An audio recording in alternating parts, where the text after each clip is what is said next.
Mr. Chancellor, I present to you Dr. Paul Farmer, a medical anthropologist and board-certified physician in internal medicine and infectious diseases, who has dedicated his life to improving healthcare for the world's poorest people. This lifelong pursuit began when Dr. Farmer was an undergraduate at Duke University, where he worked with displaced Haitian farmers. He went on to earn his medical degree and a doctorate in medical anthropology from Harvard University in 1990, while volunteering in Haiti as a medical student. Appalled by the lack of health care he witnessed, Paul Farmer co-founded Partners in Health in 1987, of which he is now the chief strategist.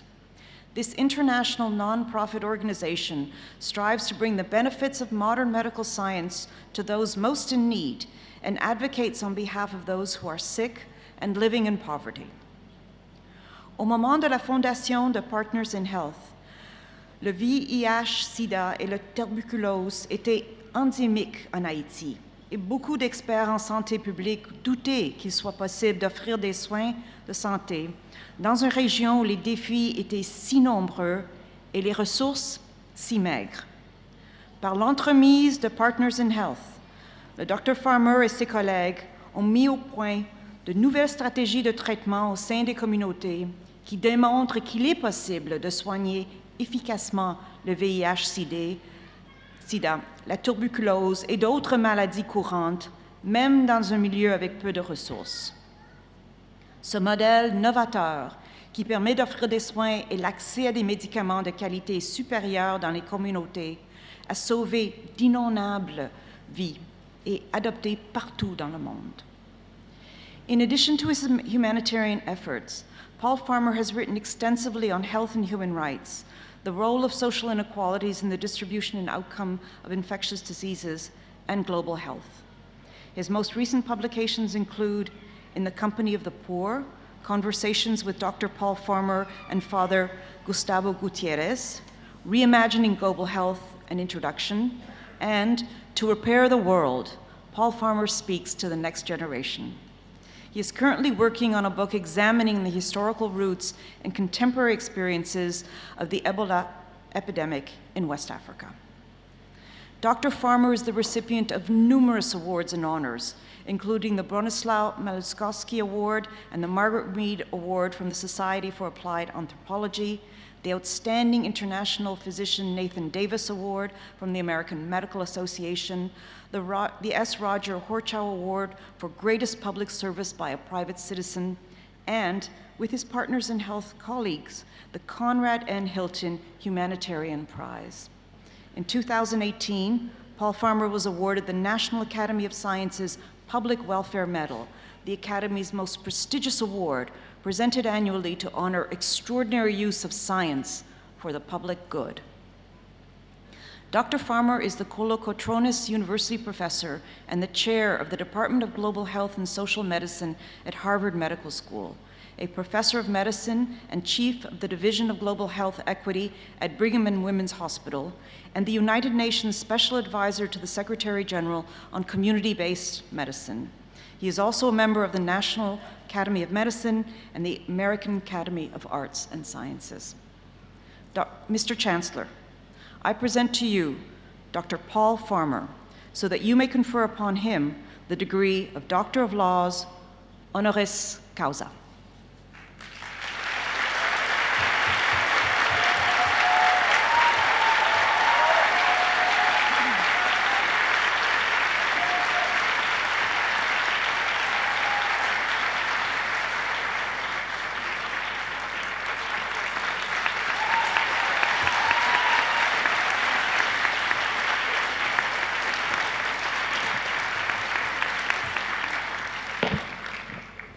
It's now my great honor to invite McGill's most recent graduate, Dr. Paul Farmer, to address convocation. Dr. Farmer.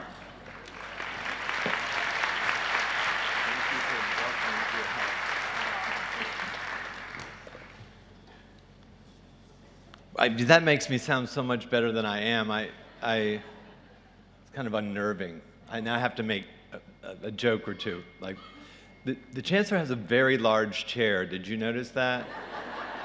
C'est une chaise énorme. Chancellor, Principal and Vice Chancellor, Mr. Panda, Chair of the Board of Governors, proud families and guests, and most of all, members of the graduating class of 2019, a glorious good morning to all of you. Bonjour.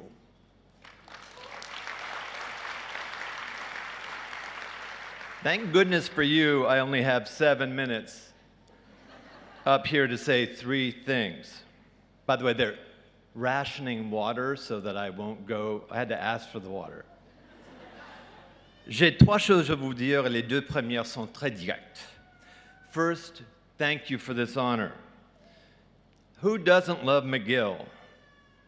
That wasn't a rhetorical question, just supposed to. Especially those of us who teach at the McGill of New England.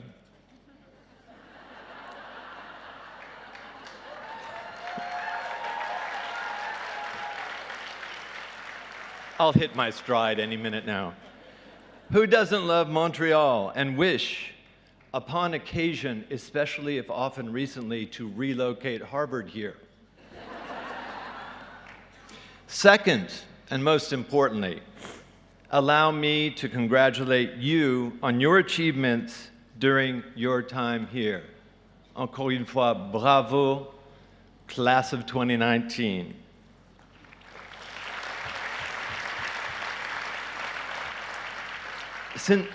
Since we not too long ago celebrated Mother's Day, may I suggest that we applaud all of those who have mothered us, whether or not they are moms in some old school sense, and whether or not they are here today. Bonne fête des mères, et merci à toutes les familles ici présentes.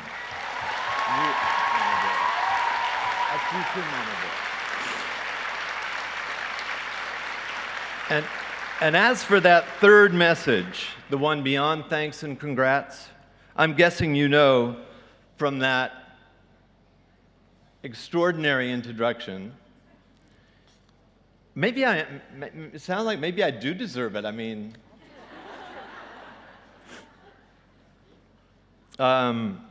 it's jet lag. I'm coming in from Africa. I'm guessing you know that I'm going to talk about health and social justice. Yeah, we need it. In any case, that's what, beyond antibiotic recommendations and reading your chest x-rays, that I might plausibly offer here today.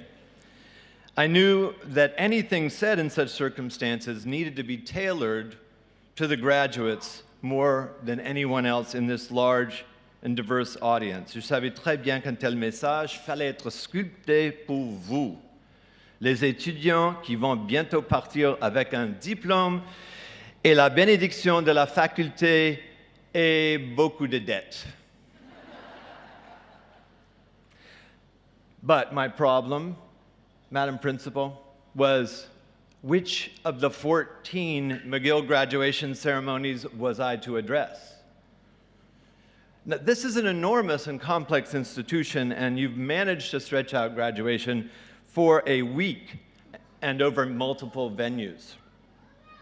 So this was a problem for me. Which graduation? Was it med school? No. I posed this question to one of my hosts, who shall go unnamed, but she's sitting up here with me, and I don't mean Margaret Locke. Arts C came the answer. Now, this did not clarify matters, nor did it help me to choose, much less hone my third message. And by Quebec House rules, this answer was repeated as "ah, c'est," which I mistook for artsy. This both troubled and excited me. Health and social justice concern of all of us, including those in the arts. It's easier for me to speak in a hospital or to a bunch of medical anthropologists, but surely I needed just a bit of expert advice in the form of what we call, at least in a teaching hospital, a consult. Il fallait consulter les spécialistes, sachant quelque chose sur la bureaucratie de McGill. I'm decidedly not artsy. but I do have friends in the Canadian music industry. If I begged for more water, they could give it to me, but I'm sipping. And they're based right here in Montreal. Ce sont des superstars et très impliqués dans la santé et la justice sociale. So I called my friends in the band, je peux pas dire lequel, Montréal, cool people. As some of them are graduates of McGill, one of them is Haitian, and a couple of them are from south of the border. You know, the one without the wall. My rock star friends, who I once mistakenly congratulated for their recent Emmy Award, reassured me that I would not be speaking to the music graduates. By the way, that public conflation of Emmy and Grammy occurred at Concordia University. That institution has not invited me back, much less offered me an honorary degree. But my friends in the band were not offended by the Emmy error. They gave me advice about how to talk to you about health and social justice with your families and the faculty, and it was very simple. They said, don't forget CanCon. Now, CanCon is not a Canadian mining concern. It's short for Canadian content. We don't use reflexive verbs much in English, but I got me some CanCon. Surtout pour quelqu'un des États-Unis. And there's so much CanCon to love. Poutine, for example. You've also got Madhu Pai. Yeah, Madhu Pai. He's a global health leader and tuberculosis expert, not something you eat after the poutine. My medical mentor at Harvard is here, and he not only has an honorary degree from McGill, but a couple of earned ones, including his medical degree. Other friends of mine serve on the faculty as physicians, anthropologists, epidemiologists, demographers, chemists, and crystallographers. No, Madam Vice Chancellor, I don't mean hippie crystals. That's further west in Berkeley, California, and Vancouver. And although I'm from Florida, I know that y'all invented hockey, and that puck is more than a character from a Shakespeare play. But even with the band's suggestion and the fact that a third of you are from beyond Canada's borders, there remained the question of who would be grouped under Art C. I didn't feel I could call my friend the principal, who laid this out clearly on the phone a year ago. I was in Rwanda when this panic about audience seized me a few weeks ago. It's a place with a lot to teach us about health and social justice. In the last 15 years, because of health policies infused with an equity agenda, Rwanda has seen some of the steepest declines in mortality ever documented anywhere and at any time.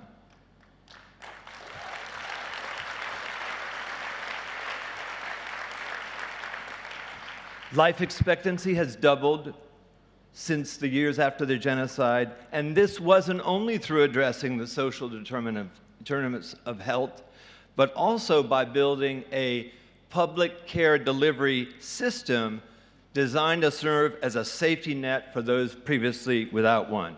And so, Art C graduates, every little sip counts. And Canada has so much water. And so, Art C graduates, I finally did what medical professors and anthropologists are supposed to do. I turfed the question to a research assistant. Thank you. Qui sont ces gens de l'espèce C, the C species, et si artistiques, qui ont eu la gentillesse et l'imprudence de me donner la parole? I now know who your Art C graduates are, and if you don't mind, would you give a shout when I call out your program? If Canadians don't shout outside of hockey matches or Arcade Fire concerts, maybe just give an affirming murmur of affection or at least sympathy?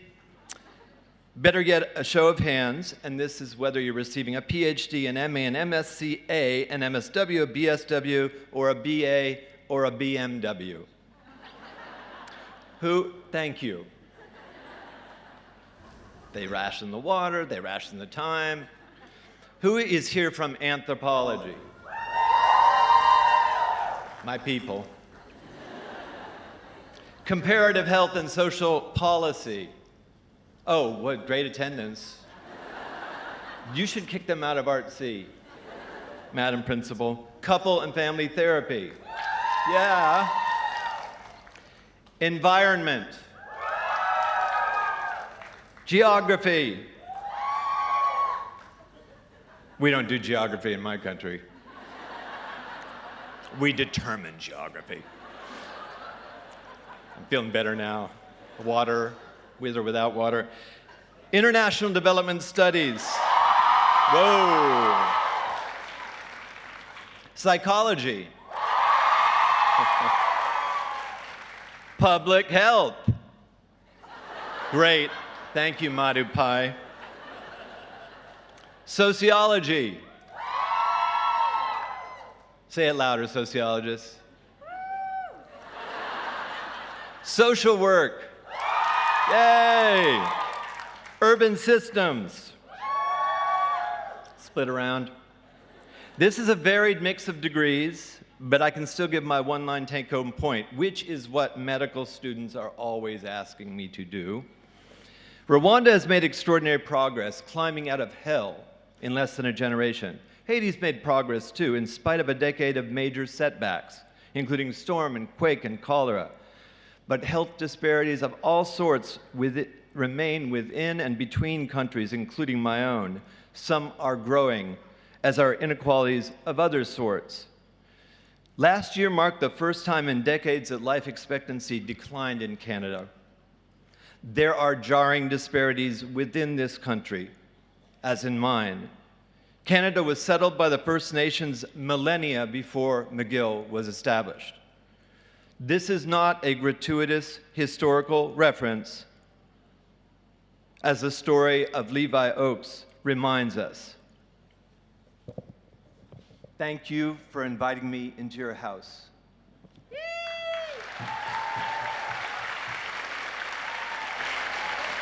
Thank you.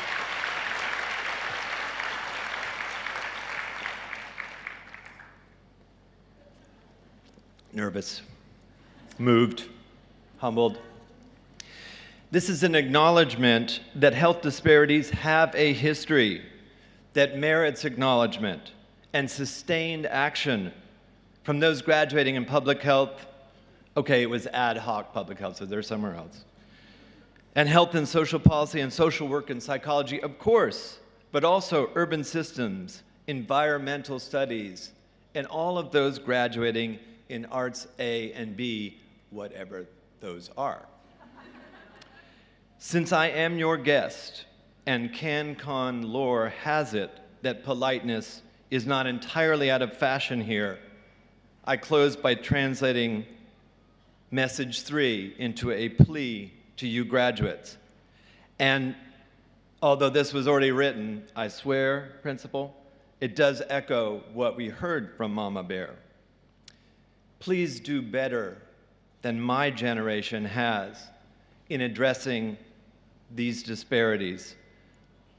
For health disparities, this is a task which needs to happen within hospital walls, but will largely happen outside of them. Addressing health and social justice, promoting health and social justice means thinking hard about our wounded and beautiful planet, including its land and sea and ice, and a great deal of that land, and much of its melting ice and rising waters, is within Canada.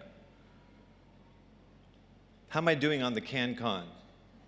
Poutine, Arcade Fire and their Emmy, the Maple Leaf, they did get a Grammy. Oh, I had it in there.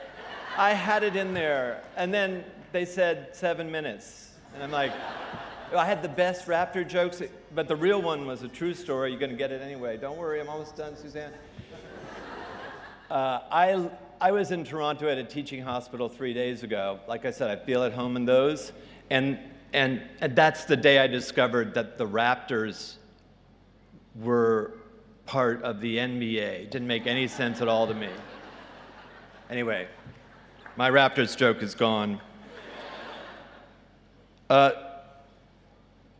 what about the maple leafs, by the way? I don't understand why it's maple leafs, because plural is leaves.